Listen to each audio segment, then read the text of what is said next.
please join us in supporting this bill and returning it to the Lok Sabha. Thank you. Honorable. Motion moved. Now members desiring to speak may do so. Dr. Amar Patnaik. Gallery 4. Dr. Amar Patnaik, please. Deputy Chairman, sir, but can I have your permission to sit down and speak? Please. Deputy Chairman, sir, there is a principle in tax administration, in tax policy, which is called the principle of tax certainty. Now, this is a very important principle because this lays out how the investors would respond. And when I say investors, it is not necessarily domestic investors. It could be foreign institutional investors and completely, foreign people who the foreign inflow of foreign exchange. Now, when this clarificatory amendment was introduced in 2012, there was a lot of criticism from these two aspects that it was completely upturning this principle of tax certainty. And it was going to have a chilling effect on inflow of foreign investment as well as investor confidence.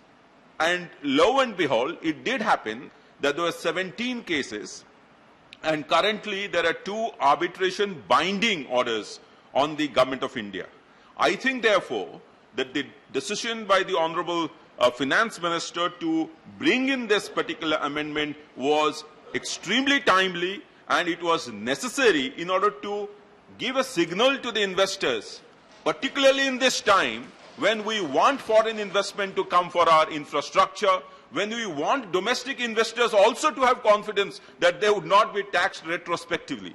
I think it was one of those cases in which, by simply having this clarificatory amendment in 2012, our countries, whatever we had achieved in terms of liberalizing our economy, took actually 2 steps backward. And that has now been corrected. I would also like to say, as Honorable Finance Minister said, that this particular amendment in no way takes away the sovereign power to tax.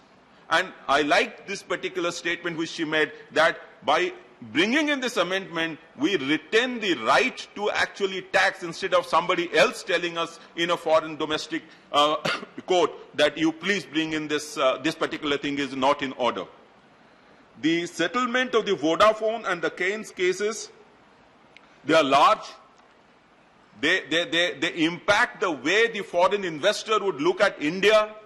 We're looking at India. In fact, it was having an impact negatively on our growth trajectory.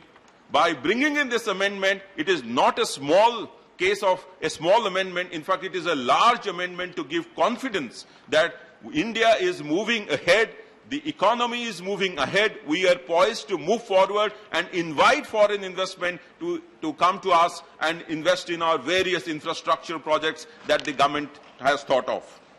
There are only 2 issues on which I would request the Honorable Finance Minister to clarify. Maybe it is there in the bill in a hidden line somewhere. One, how will the Vivad Se Vishwas scheme settlement, will it apply to this, or this will just not apply to this because of this amendment? Second, is there a confirmation?